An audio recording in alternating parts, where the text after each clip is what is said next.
जानते हैं कि देश भर में निजी स्कूलों में लाखों टीचर्स और नॉन टीचर्स जो काम करते हैं, निजी स्कूल किस किस तरीके से उनका शोषण करता है।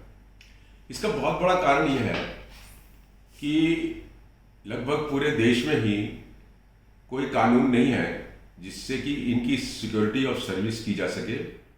अगर निजी स्कूल किसी कर्मचारी को निकाल देता है तो उसके पास कोई ऐसा फॉर्म नहीं है जहां पर वो अपनी ग्रीवेंस को एजिटेट कर सके।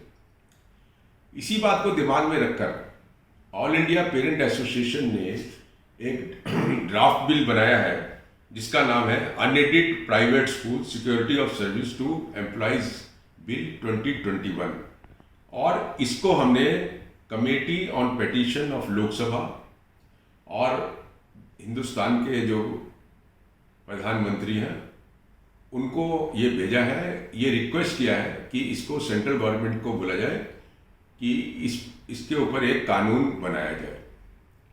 और इसमें जो मुख्य बातें हैं जो वो ये है कि किसी भी एम्प्लॉय को निजी स्कूल नहीं निकाल पाएगा जब तक वो डायरेक्टर के साथ से अप्रूवल ना ले। दूसरा पॉइंट ये है कि अगर किसी कर्मचारी को डिसमिस किया जाता है, रिमूव किया जाता है या रिड्यूस इन रैंक किया जाता है तो वो 3 महीने के अंदर ट्रिब्यूनल को अप्रोच कर सकता है और ट्रिब्यूनल के पास सारी पावर्स होंगी कि वो जो ऑर्डर है, अगर अनजस्टिफाइड ऑर्डर है तो उसको सेटिसाइड करके एम्प्लॉय को पूरे रिलीफ्स जो है वो दिलवा सकती है।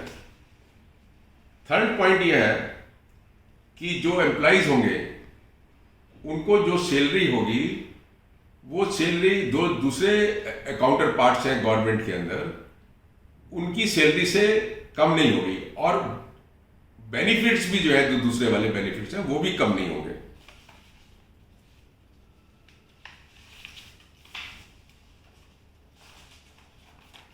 प्रोबेशन का पीरियड जो है वो मैक्सिमम 2 साल का होगा और 2 साल के बाद जो एम्प्लॉय है वो ऑटोमेटिकली कंफर्म हो जाएगा।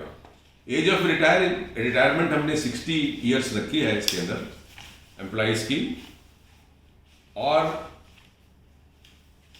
इसके अंदर ये भी है कि अक्सर हम देखते हैं कि जब लोग अपनी तनख्वाह मांगते हैं तो स्कूल को बंद कर देता है, और क्योंकि वो प्राइवेट लैंड के ऊपर स्कूल है तो उससे बहुत नुकसान पहुंचता है। तो उसी को दिमाग में रखकर एक इसमें प्रोविजन किया गया है कि जो गवर्नमेंट है उसके ऊपर उसके पास पावर होगी कि लैंड एक्वायर करने की, स्कूल को टेक ओवर करने की और लैंड एक्वायर करने की। उससे क्या होगा कि किसी भी स्थिति के अंदर अगर टीचर्स अपनी तनख्वाह के लिए लड़ते हैं तो वो उनको मतलब किसी तरीके से भी स्कूल से निकलेंगे नहीं, वो सरकार उसको टेक ओवर कर सकती है। इसमें यह भी प्रोविजन है कि कम से कम 25% रिप्रेजेंटेशन जो है वो टीचर्स को मैनेजिंग कमेटी के अंदर मिले।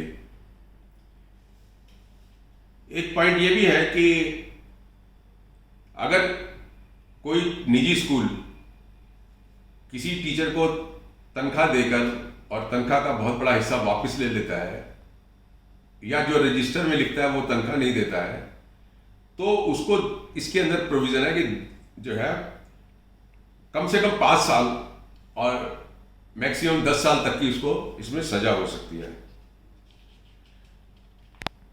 ये भी है इसके अंदर कि अगर कोई भी इस कानून को तोड़ेगा, वायलेट करेगा तो 7 साल तक की सजा उसको हो सकती है।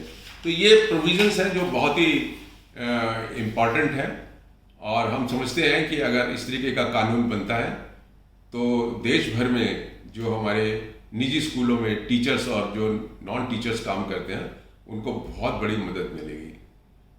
उम्मीद करते हैं कि भारत सरकार जो है इस पर ध्यान देगी। Thank you.